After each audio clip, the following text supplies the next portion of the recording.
Scene 1, time 6:30 a.m. Place, a studio apartment. Ralph Orlinski, a 65-year-old man, is drying himself off with a towel. He's looking at himself in the mirror. Ralph's alter ego enters. Note, throughout the play, Ralph speaks to his alter ego, which is a projection of Ralph's mind. That is, an hallucination. But to Ralph is a real person. Throughout the play, Ralph is self-reflective, often referring to himself in the first person, while the alter ego speaks to Ralph in the second person. This creates an odd impression that Ralph is ignoring another person, when in fact, he's talking with himself. Also, in different parts of the play, imaginary characters enter. They too are products of Ralph's mind, but to Ralph, they are also real. All this is evidence of severe psychological disturbance. Boy, I tell you, I'm becoming an old man right before my eyes. I remember when I had a good solid body, with firm muscle tone. It really impressed ladies. Unfortunately, not the ones I want to impress, but that's in the past. I don't have to worry about that now. Now I'm all flat, my muscles are mush. It's a miracle that I can still function. What are you talking about? You were never in good shape. Girls laughed at you. In fact, they still laugh at you. People tell me that I look younger than my age. That just proves that looks can be deceiving, that people don't know what they're talking about. As the saying goes, it takes one to know one. I'm constantly tripping over things, like whenever I trip, which happens to me just about every day. With all the defects and obstructions in the streets, I can feel it. I go to doctors and they give me that look, that you're wasting my time look, like you're nothing, when in fact, they're wasting my time and money and not helping me. Well, that's because your problems are not physical, but mental, and because there's no known cure for being a clod. They prescribe me pain medication, but that stuff is junk. I know that because I've taken enough of it. Well, using booze as a chaser. They don't care. When it comes to you, that is true. All they do is touch me here, feel me there, do a few tests, and rush me out of the office. That is, once I pay my copay. After I pay, we're the best of friends, and they'll gladly schedule me for follow-ups. So much for doctor-patient relationship. I could use a Marcus Welby. Instead, I always wind up with a Dr. Kylie. Have you ever wondered why that is? Some fools suggest that I go to the VA because I served in the military. I said to myself, for what? That fool, by the way, was your shrink. Are the doctors there any better? Besides, I told myself, I have health insurance. Why go to the VA? You do need the VA, but not for the reason you think. But my military service was nothing special. Like my life in general, except for one incident, when I accidentally dropped my rifle at the rifle range during basic training and the thing went off. That was no accident. You wanted to empty the clip into your sergeant because he kept calling you a faggot. But since you didn't have the guts to point your rifle at him and shoot him like you wanted to do, you decided to throw the rifle on the ground to try to make it look like an It accident. was scary. Scary for everyone else, not for you. Luckily, the chamber jammed after one shot that ricocheted off a wall and sent the entire company scrambling for cover. Top sergeant had a fit. A fit? That's a gross understatement. He was ready to shoot you. He was absolutely livid. Even the CO showed up to find out what was the matter. But that's another story. Suffice it to say that it was not a good day for me. Nor was it a good day for the Army. You should have been arrested right on the spot and charged with attempted murder. The Army determined that it was an accident, but you know better. You hated being in the Army, but didn't have sense enough to avoid it like a lot of your pals did. Anyway, I never went overseas. Well, that's because you were being considered for Section 8. I was stationed at Fort Dix, New Jersey. Where you did absolutely nothing except fuck off and get drunk. When I tell people I was stationed in the States, they look at me like I pulled a fast one. In fact, they don't even believe that I was in the Army. Well, why should they? Look at you. The way you look, the way you sound, you're a geek. Stage goes dark and lights go on. Year's 2005. Ralph is talking to a guy. My father was an infantry soldier in World War II. Really? I was in the Army too. You were in the Army? Yeah, I was in the Army. Didn't you hear me the first You time? don't look like the Army type. Well, I was. Whatever you say, pal.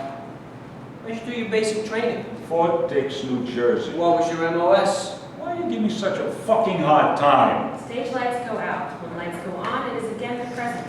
Ralph and his alter ego are continuing their conversation as if it never interrupted. Let me tell you something. True, I wasn't sent into combat, but the Army is still the Army no matter where you're stationed. I work with guys who've been in combat overseas. I help process them out of the service. They should have processed you out of the service. Even the chaplain couldn't deal with you. A lot of those guys had issues.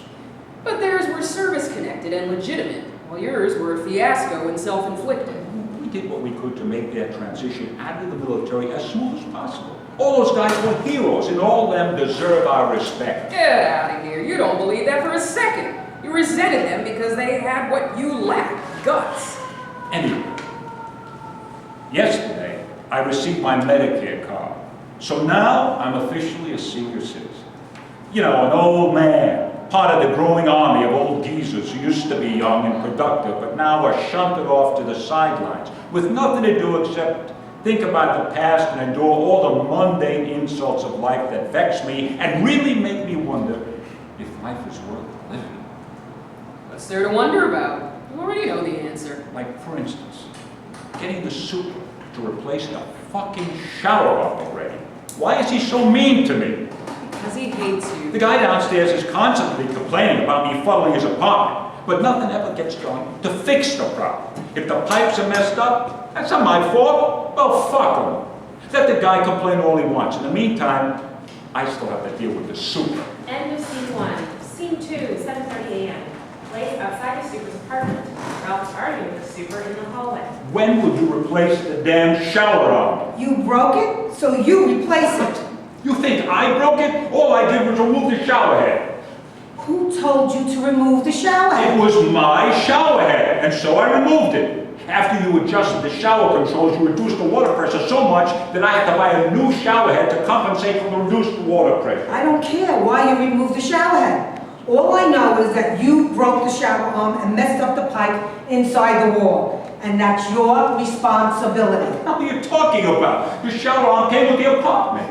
I've told you again and again that your showering is causing water to leak into the guy's apartment downstairs.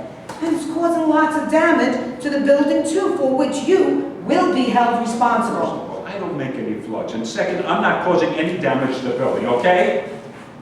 You're going to have to deal directly with the landlord about this. It's out of my hands. Thanks for nothing. The super gives Ralph a finger and exits. Ralph's alter ego enters. He doesn't give a damn. In fact, nobody cares. Nobody. I could die right now, and who would care? No one. Yep, that's right. No one would care. That should come as no surprise to you. What a life. Or should I say an existence. I thought senior citizens are supposed to get respect, you know? You never know that with me. I paid my dues, so why am I still dealing with all this crap? It's demoralizing. I mean, it affects my sleep, too. I haven't had a decent night's sleep since, I don't know when. No surprise I always feel tired. Feel tired because you drink like a fish. People wonder why I want to move out of New York. Boy, what a nasty, ugly, vicious city it is. I mean, everything in this city is a struggle. Living here is like being in prison, with no way to escape except the final plunge. Which is looking more and more appealing to I you. can't even get a simple thing like a shower arm replaced. If it isn't one thing, it's something else. The annoyances just keep piling up. That's my life. One big fuck up. End of scene 2. Scene 3, time 7:45 a.m. Rolf is walking on Lexington Avenue when a young woman jogger runs by him, almost colliding with Rolf. Hey, bitch! Watch where you're running! Up yours, loser. The jogger resumes running and exits. And up yours too, you fucking twat! Jeez. What you're doing for fun, I had to do in the army with a full pack. Show-offs, fucking stuck-up snobs. They think they own the street. They run around like prima donnas showing off their bodies as if anybody cares. Little do they know that I'm 30 or 40 years later in their future. They just don't know it yet. Stop griping. You envy them, especially the guys. Admit it. Everything they're doing now, other people have done. The jogging, the partying, the showboating, the carousing, the traveling, the yelling, the boozing, the acting out. None of it is new, and all of it is futile. Futile to you only because the party has passed you by. I'd like to see one of these fucking prima donnas do a march wearing combat boots and in full gear like I did in basic. Yeah, they would have ran circles around you. They would have left you literally eating dust. That's why my feet hurt, you know? I mean, I should go to a podiatrist. Fuck it. That wouldn't help. No, it wouldn't, because your problems go way beyond your having flat feet and ingrown toenails. Nobody cares anyway. End of scene 3, scene 4, time 8 a.m. Place, Midtown Manhattan. Rolf is walking north of Madison Avenue. From offstage comes the sound of rumbling and clanging of metal, which gets progressively louder. When he arrives at the corner, he looks to his right, where there's a commercial garbage truck in the middle of the block, noisily hoisting and unloading large dumpsters into the truck, all producing loud, clanging noises and huge, swirling clouds of dust. Ralph's alter ego enters. Not another garbage truck. These stinking trucks are everywhere, fouling up the air. But do you think they care? No. So much for quality of life. What a disgusting city. And look at those guys. They're not even wearing masks. Probably foreigners. There's no job too low they won't do. You mean work you couldn't do even if you wanted These to? foreigners don't give a damn about the city or the United States, or about me, or what I represent. Oh, why should they? You show me where one of those so-called foreigners has ever said, quote, "I don't give a damn about the United States," closed quote. It's not their country. It is their country, their adopted country, and don't forget that they pay taxes too. Our laws mean nothing to them. They mean as much to them as they mean to you. Unions can't organize them. Unions are having a rough time organizing anyone nowadays. And if they do organize them, then what? How will that make things better? Our history is irrelevant to them. They're making history, which is making you irrelevant. Do they care about the Civil War, World War I, World War II, Vietnam, the civil rights struggle? That stuff's in the past. This is the present, and that's what They're counts. just like hell. The modern day slaves and coolies doing the mindlessly, mentally numbing grunt work that nobody else wants to do for any amount of money. Who are you to talk? After you graduated from college, you took an entry-level job that paid less than $100 a week. Now, don't get me wrong. I'm not knocking anyone who wants to work and make some money, nor am I knocking the kind of jobs they take. You are knocking them. And who are you to judge them anyway? What makes you think that you're any better than them? The work has to be done and somebody has to be willing to pay them to do it. But what I can't understand is, where the fuck is their consciousness? Now you're trying to get inside their heads? Isn't it enough to have to deal with all the crap inside your own head? Why are they outraged that they're the ones stuck doing these dead-end jobs? Dead end, you say?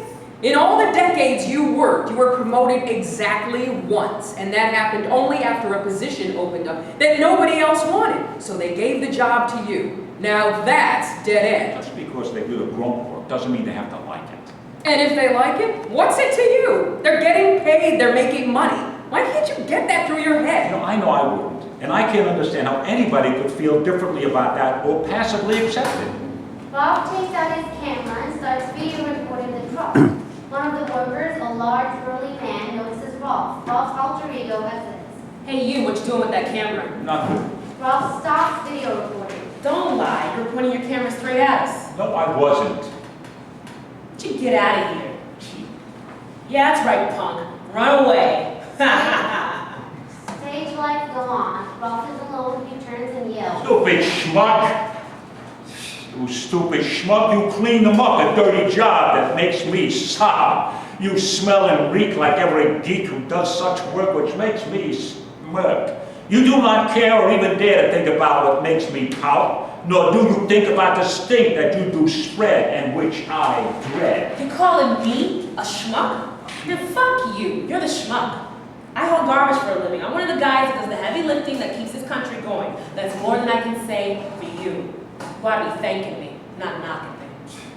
Imaginary worker exits. Ralph's alter ego You're enters. supposed to thank him. For what? For making noise and fouling up the air? And then he cops an attitude on top of that. Your arrogance borders on the grotesque. You're lucky that all he did was cop an attitude. Just because I called him a schmuck. Nowadays, people are much too sensitive. Especially when you go out of your way to insult them. And fuck them all. End of scene 4. Scene 4A. Place inside Ralph's mind. The stage is bare. Ralph's on stage. Then an imaginary woman enters. People talk and sometimes yell, making noise need to quell. People work and sometimes slave, losing sleep but cannot save. People fight and sometimes flee, losing peace, never free. People laugh, sometimes cry, want relief but the well's all dry. People seek, sometimes find, they get upset and want to hide. People scream and argue too, it's not so nice and it's not so cool. People dream and have ideas, for a better life that brings more cheers. Alter ego enters. I have no idea who this woman is or what she's talking about. Who are you? You don't know? You are so clueless. You're not even hearing yourself. End of scene 4A. Scene 5, time 8:45 a.m. Place, a bagel shop. Ralph is eating toast and drinking tea. Ralph's alter ego enters. You know, maybe I should call Sheila. She did call me during the hurricane, so maybe she likes me. Likes you? It was just being polite, you don't. Well, true, I never called her back, but as the saying goes, better late than never, right? Ralph grabs his cell phone and starts calling Sheila. The stage goes dark. When the lights go on, the stage is divided into two sets. Stage left, Ralph in the bagel shop, and stage right, Sheila in bed with a man. Sheila's phone is ringing. She answers the phone. Ralph's alter ego exits. Hello? Oh, hello, Sheila? Oh, Ralph, it's you. Yeah, I thought I'd give you a call and see how you're doing. I just got back from Jamaica yesterday and was going to give you a call, but I've been so busy. Did you finally graduate? Yes, and with honors too, and now I'm looking for a job. Before I forget, I did get your emails and tried to email you back from Jamaica, but my sister's computer wasn't working properly. Oh, that's okay. These things happen. At least you tried. Hey, maybe we can get together sometime when you're in Manhattan. Yes, maybe. Well, give me a call when you can. Who is that? Just a friend from school. Nobody special. If he's nobody special, then get rid of him. Stop keeping me waiting. Am I interrupting something? Man in bed grabs the phone. Hey, pal, the lady's busy, so fuck off. Who are you now, I want to learn? You make me mad, you make me burn, you make me want to mash your nose and twist you like a garden hose. You sound just like a stupid sop who dresses like a prissy fop and pushes garbage with a mop and really wants to be on top. To me, you're just a flim-flam guy. It really makes me want to cry. For all I know, you're just a bore who picks up junk right off the floor. I'm onto you, you sly rascal. You called my gal, you're not her pal. She's my babe, so back away. I'm in no mood to joke and play. Man in bed hangs up the phone. Then Sheila and the man in bed embrace as stage right goes dark. Ralph's alter ego enters. I call a woman and I wind up being berated by a man. That kind of says it all about my life. In a way, it does. Imaginary Sheila enters. Alter ego exits. Ralph, I was yours for the taking. Now I'm with a real man. Get lost. Imaginary Sheila continues laughing. End of scene 5. Scene 6, time 9:30 a.m. Place is somewhere on Madison Avenue. Ralph is walking to the public library. A man is standing in front of the building smoking a cigarette. The smoke is blowing in Ralph's face. Ralph stops walking. Ralph's alter ego enters. Anyone who smokes cigarettes is a first-class numbskull. The smoker continues smoking. Ralph's alter ego exits. Excuse me, you're blowing smoke into my face. Why are you doing that? Oh, I'm sorry. It's just the way the wind's blowing. Whatever the reason, it's blowing right in my face and I don't like it. Hey, listen, mister. Hey, how can you smoke that crap? I mean, it says right on the pack it's dangerous to your health. Yeah, I know that, but I like it and it's my right. Disgusting. Hey, man, why don't you just shut up? You're gonna make me? Suit yourself, pal. The smoker puts a cigarette in his mouth and starts walking towards Ralph and starts backing away. I hope you choke on that damn weed. Stage goes dark. When stage lights go on, Ralph is alone. He's gasping for breath. Ralph's alter ego enters. I have to get away from that guy. The smoke was choking me. I should have smashed him in the face. But instead you ran away. Who would have done? There's no escaping him. Maybe I should join him. Become a smoker. Back when I was a kid, doctors used to say smoking was good for you. In fact, most of the doctors themselves smoked. I remember our family doctor. Whenever he made a house call, he had a cigarette dangling from his mouth. He also had no problem jabbing with a hypodermic needle in the butt. Later you learn that your family doctor was a medical officer in the Army Air Force during World War II, and that he treated brave airmen who were wounded in combat. Of course, none of that mattered to you. You were just a snotty kid, not much different than the way you are today. What a come down it must have been for him to have to deal with the likes of you. No wonder he smoked. One tobacco company even boasted that their brand was endorsed by 27,000 doctors. Now that's a strong endorsement for a product. But now the same medical establishment that endorsed cigarette smoking now says that cigarette smoking can kill you. Talk about doing a flip-flop. No, get off your high horse already. The only reason you're all wound up about smoking is that the smoke bothers you. Otherwise, you couldn't care less who's smoking. Yet from the looks of cigarette butts littering the streets, it seems like more people than ever are smoking. The idea of someone sucking on a cigarette is repulsive. Yet people do it by the billions. They know it's bad for you, but they won't stop. What's wrong with them? End of scene 6. Scene 7 plays a public library in Midtown Manhattan. Ralph is sitting at a table reading a book. Opposite Ralph sits an elderly man, dressed in shabby clothing. Suddenly, the man lets out a loud sneeze. Ralph's alter ego enters. What a slob! He sneezed right in my face! Sorry, pal. God, yeah, right. Man shrugged his shoulders. That guy doesn't care, and there's nothing I can do about it. His germs already entered my system. You're such a fucking wuss. Hey, pal, will you please stop mumbling? A black man enters and sits next to Ralph. Ralph glances at the man, then gets up and exits. Stage goes dark. When stage lights go on, Ralph is alone. Then his alter ego enters. Stop judging me. You're judging yourself. I get nervous around black people. I can't help it. There's just too much racial tension out there, and I want to avoid problems. You're the problem. I used to love watching Amos and Andy when I was a kid, you know. The show really made me laugh. Then they took them off the air. People complained that the show was racist. No way! It was clean, wholesome, innocent fun. They made people laugh. Because they were black, that's why.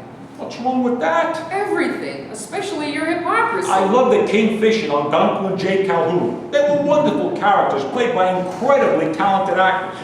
And who could find anything objectionable about them? Was the Kingfish any more ridiculous than, let's say, Chester A. Riley or Ralph Cramden, Freddie the Freelater, or Crazy Guggenheim? Was Stephen Fetching any more absurd than, let's say, Gabby Hayes? Was Joseph Jefferson more of a joke than, let's say, Archie Bunker? In this country, poking fun at a black guy is not the same as poking fun at a white guy, and you know It was it. satire, they were caricatures. To you, it was real. Now the Kingfish and his pals are gone, and I miss them. They were good guys, and Lord knows we need more good guys, black and white. Without them, the world is a very big place. Stage lights go on. Time, 1964. Ralph is 15 years old. With him is his friend Dover, who is black.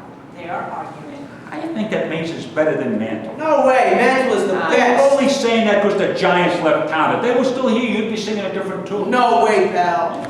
Two black teenagers named Vic and Ernie enter the scene. Both are about 18 years old. Hey, what you two fellas arguing about? Ralph and Dover stop talking. Nothing. Didn't sound like nothing to us. Is this white boy giving you a hard time? No. What you got in your pocket? Nothing. Come on, man. Don't fuck with me. You got something in your pocket. Now fork it over. Come on. Ralph puts his hand in his pants pocket, pulls out a dollar bill, and gives it to Vic. Vic is elated. Ernie takes out a knife and points it at Ralph. I knew it. I'll put this money to good use.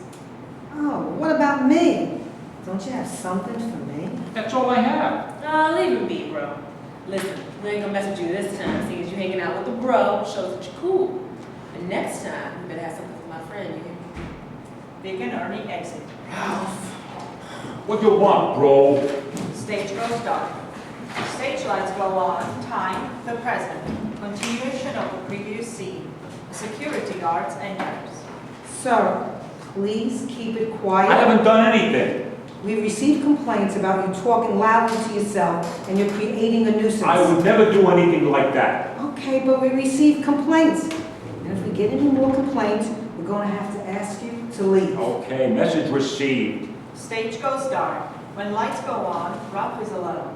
Then the imaginary security guard enters. I think you know you're swell. It makes me want to yell and hit you on the face and kick you into space. You looked at me with scorn as if you were not born. That made me feel so sad as well as really mad. You want to do what to me? Nothing. You better watch what you say, or I else. will.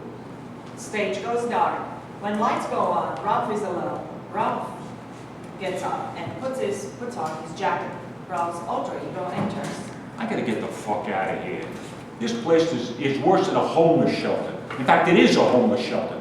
Just another place for creeps to drop in and hang out and scare me. They're an affront to everything I believe in, or at least used to believe in. Who are you to be so When judgmental? I was a kid, I never heard of anybody being on the street. Yeah, there were hobos and the likes, guys who wandered around. But they were basically just a bunch of broken down drunks who wound up in flop houses. The street people today are not drunks. They're much worse and much scarier. Scarier than broken down drunks? Now street life is a way of life. It even figures in our politics. The homeless are now an interest group. With you as their secret admirer. It wasn't like that years ago. I mean, public libraries were places to study.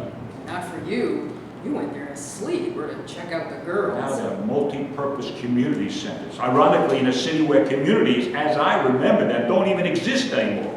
I'm like a stranger in my own hometown, and that really sucks. End of scene 7. Scene 8, time 11:45 a.m. Place, Fifth Avenue near the Empire State Building. Ralph is watching a group of tourists taking pictures. Ralph's alter ego enters. Look at all these fucking clueless tourists. They don't even know what the fuck they're looking at. These fucking clueless tourists, as you call them, support the #1 industry in the city. Don't forget that. They gawk at the Empire State Building like it's something special. Get real. Do get real. The Empire State Building is something special. It's one of the most famous landmarks in the world. Why should tourists not want to visit it and admire It's an it? 85-year-old building. Pretty in 1931, maybe, like a young, sweet babe. A little worse for wear now, wouldn't you say? In fact, what the hell are they looking at all? Well, you see, they're spending money. Lots of money. Keeping the city going. That's what they're doing here, you They fool. travel thousands of miles to look at what I and about 2 million other people see every day. What do they see that's so interesting? I've traveled over Europe. I've been to Trafalgar Square, the Eiffel Tower, the Colosseum, the Parthenon. I was in West Berlin, East Berlin. I've hobnobbed with people from all over the world. I even learned German. Oh, so you could read Mein Kampf in the original. What I learned from all this traveling is this. It's not where you are, it's where you're at. Who you know and how much money you're willing to spend, and not necessarily in that order of importance. You've been to every tourist trap in Europe, yet you have the audacity to complain about tourists. What the fuck is wrong with you? Ralph's smartphone rings. Ralph's alter ego exits. Who the fuck can that be? Ralph answers the phone. Hello? Yeah, what's going on, Donnie? Yeah, I agree, the commute's rough. Hey, you know, just to change the subject for a second, I was thinking about how when I was a kid, me and my friends used to go all over Brooklyn playing basketball, looking for pickup games. Back then, you could do stuff like that. It was fun. And I really loved playing basketball and how we would then, you know. Hey, but stop interrupting me. I'm trying to tell you something. Why can't you fucking listen to me? Just listen. Hey, stop interrupting me. Oh, fuck you. Ralph abruptly terminates the call. Ralph's alter ego enters. He's like everybody else. Doesn't give a damn. I've known him for almost 40 years, and this is how he fucking treats me, like I'm a nobody. Because that's what you are. I can't even have a decent conversation with a friend without it turning into an argument. But why should I expect anything different? Being disliked is fine by me. I don't mind being disliked. What scares me is their indifference. Why should anyone care for a scuzz like you? Indifference can be deadly. Well, then you should have been dead a long time ago. Stage goes dark. When stage lights go on, the time is 1993.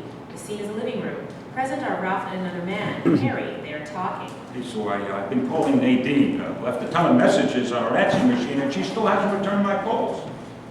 Buddy, I got something to tell you, but you might not like it. What's wrong? You being sued behind a rent? Need money? What? Oh no, nothing like that. So what is it?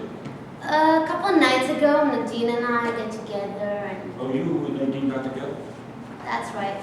How'd that happen? I called her. You called a woman you knew I was fucking? Yeah, why not? What's the big deal? But you knew that she and I were already involved. I told you. You even saw us together. Why the fuck would you want to call her?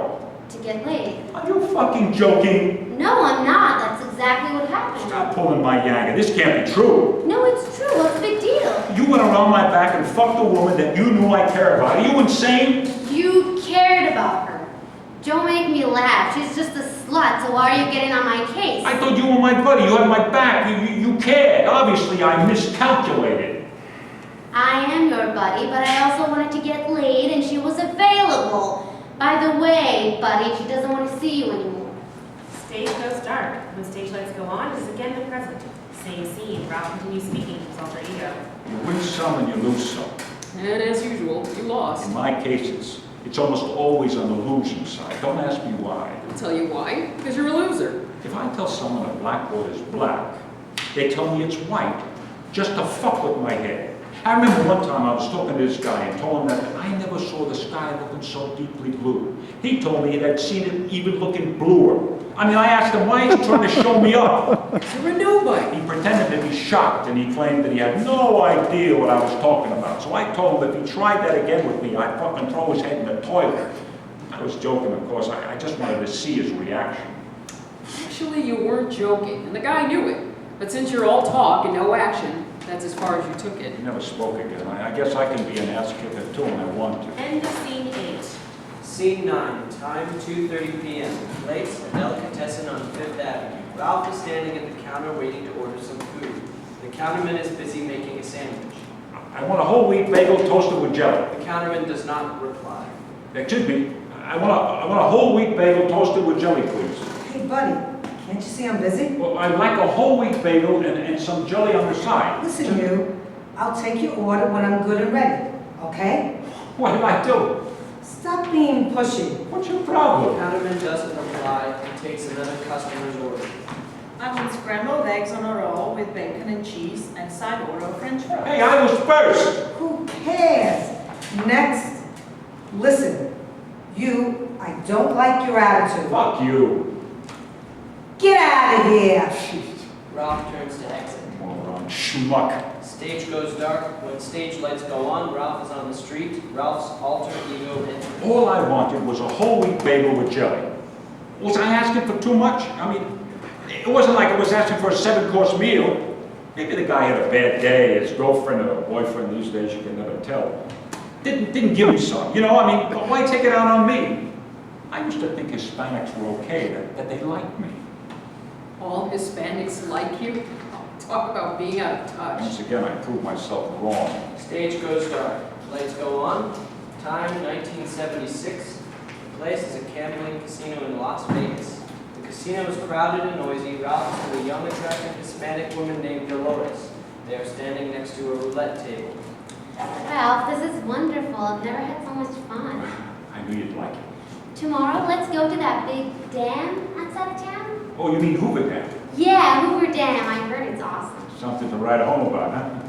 You know, Ralphie, I like you a lot. My brother was right about you.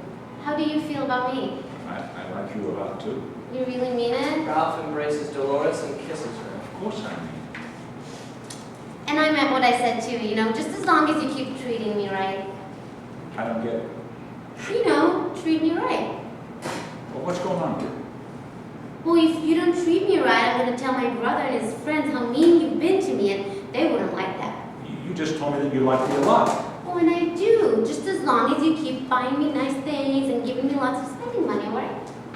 Are you trying to shake me down? Stage goes dark. Lights go on. Time the present. Ralph's alter ego enters. Let me tell you something. If my head was screwed on right, I would have had fled from that girl the moment she opened her mouth. But the problem was that my you-know-what was demanding satisfaction, so I caved in. Your you-know-what had nothing to do with it. The problem was that you were too much of a wimp to tell her and her boyfriend to get I lost. quickly came to terms with the fact that my so-called army buddy, his name was Jose, so he led me to believe, set me up not with his sister, but with a hooker. You knew exactly what Jose was about and got off on it. She didn't work cheap, but she was worth the money. You resented having to pay. At least I was spared the aggravation of having to hear the two most repulsive platitudes a woman could ever unload on a man. I have to get to know you better. Or, I just want to be friends. The viciousness of those two statements is equal only by the cruelty of those who state them. And also by the stupidity of losers like you who can't take no for an answer. So cavorting with that who was well worth the money, and I'm glad I paid it. How much did I pay? That's none of your business. I'm a gentleman. We'll never talk. But you're not a gentleman. Anyway, as I was saying, we met at least once a week for 2 years. Sometimes I took her out to dinner, and once we even spent a weekend in Miami Beach, which was nice.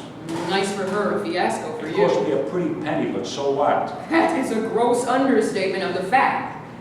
Actually, you ran up so many charges that even the hotel became concerned. She was getting what she wanted, and I was getting what I was wanting. Your statement is literally a half-truth. True for her, untrue for you. Then one day I called her to make a date. Her number was disconnected, and that was it. I never heard from her again. It was over. But nothing ever started. No fanfare, no scenes, no fond farewells, no nothing. She was gone out of my life. But you never cared about her. She was just a piece of meat to you. 2 years knowing a woman, and nothing to show for it. Except a credit card balance that rivaled the U.S. public debt. I tried to contact our pimp, Jose, but he was gone too. That's too bad for him. You were a good customer. He could have sent you another whore. They probably ran off together to greener pastures. True, she was a whore who shook me down, but still, we did have a relationship of sorts, probably the most honest relationship I ever had in my life. She doesn't say much either for the quality of your relationships or for the quality of your I life. don't know if she's alive or dead. I don't even have a photograph. She was not your girlfriend. She was a whore. You could probably find her pic posted online under the search words "popular hostesses in New York City." You know, I actually would have liked her. I mean, the slut that she was, I liked her. I mean, I never got to tell her that, but I would have told her this. Dolores, whoever you are, I know you're a whore and you're putting out only because I'm nice to you, but I still like you. I wonder how she would have reacted. Well, she would have grabbed your crotch, picked your pocket, and taken off like a banshee counting your money. I'll never know. But that's what my life is all about, a big fat zero. Even whores want out on me. Now you're being melodramatic. You do make a valid point about yourself. I'm definitely going to Shamrock for a drink. Thinking about booze already. You have the willpower of a newborn baby that wants to be fed. Knowing me, I'll fuck that up too. No, you won't. When it comes to booze, you are the expert. Sobriety will be my punishment for being such a schmuck. Or even worse, I'll meet a woman who says that she wants to be my friend, and then after that I take upon her, she'll complain that I'm immature. Which you are. You just don't want to admit it. Stage darkens, then the lights go on. Time 1977, setting in the front seat of an automobile. Ralph is sitting on the driver's side. Next to him is a woman, Janine. That was a great movie, Warren Beatty. He's such a great actor. Hey, how about we go to Kaylee's for a bite to eat? I don't think so. Well, you sound down. What's wrong? I've been thinking about us. Thinking? Yeah, I'm looking for a serious relationship. Well, what we have isn't serious. I mean, we've been seeing each other for 6 months. We had lots of laughs, done a lot of stuff together. What's wrong? You're right, it's been fun, but you're just too immature. I'm immature? What are you talking about? You don't seem to take things seriously. Where's this coming from? Everything is a joke to you. I should have known from the first time that we met to see what's the